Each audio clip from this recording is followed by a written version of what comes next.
সারা বিশ্বের সর্বোচ্চ সময় ধরে ইন্টারনেট বন্ধ করে রাখার তালিকায় টপ 10-এ বাংলাদেশ নাই।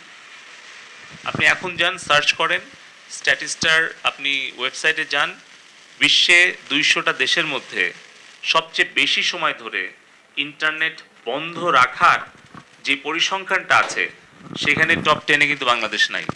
আমি কোনো নাম উল্লেখ করব না কোনো দেশের, আপনারা নিজেরা সার্চ করে দেখেন, ইন্টারনেট সম্পূর্ণ বন্ধ রাখার তালিকায় টপ 10-এও বাংলাদেশ নাই। আমরা কখনোই ইন্টারনেট বন্ধ রাখার পক্ষে না, আমরা কোনো অ্যাপ বন্ধ রাখি না। আপনি তুলনা করে দেখেন, বিশ্বের যারা মানবাধিকারের বড় বড় প্রবক্তা, যারা বিশ্বে মানবাধিকারের পক্ষে বড় বড় বক্তব্য দেয়, কথা বলে, সেই সকল দেশের বিশেষ পরিস্থিতিতে কবে কখন কতক্ষণ ইন্টারনেট তারা শাটডাউন করে রেখেছিল। আপনারা দেখেন তাদের দেশে যেই ধরনের কন্টেন্টগুলোকে তারা তাদের সাইবার স্পেসে ব্যবহার করতে দেয় না, আর আমাদের তুলনা করলে তাদের কি সেটা বলার নৈতিক অধিকার আছে?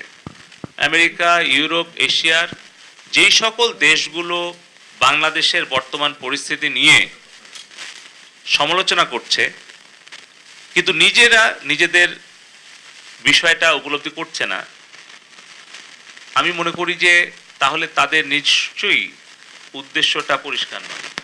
কারণ যেই দোষে তারা দোষী, যে অপরাধে তারা অপরাধী, তারা নিজের দোষ নিজের অপরাধটা বিবেচনায় নিয়ে অন্যকে যদি শাসন করতে আসে বা উপদেশ পরামর্শ দিতে আসে, তাহলে নিশ্চয়ই আমরাও প্রশ্ন করব যে তারা নিজেদের উদ্দেশ্যটা হয়তো পরিষ্কার না। এই মুহূর্তে আমরা তো বলছি যে কোনো অ্যাপ্লিকেশনটাকে আমরা ব্লক করতে চাই না, তো ভিপিএন তো একটা অ্যাপ, তাই না?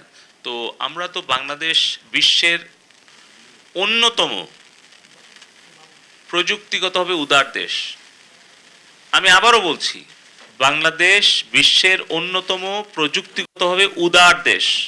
আমরা আমাদের আইন, নীতিমালা সব কিছু যদি আপনি পর্যালোচনা করেন, তাহলে আপনি ইউরোপ, আমেরিকার যারা টপ 10 টেকনোলজি লিডার্স, তারা যে কতটা কনজারভেটিভ সেটা তাদের গত 10 বছরের সিদ্ধান্তেই আপনারা পাবেন।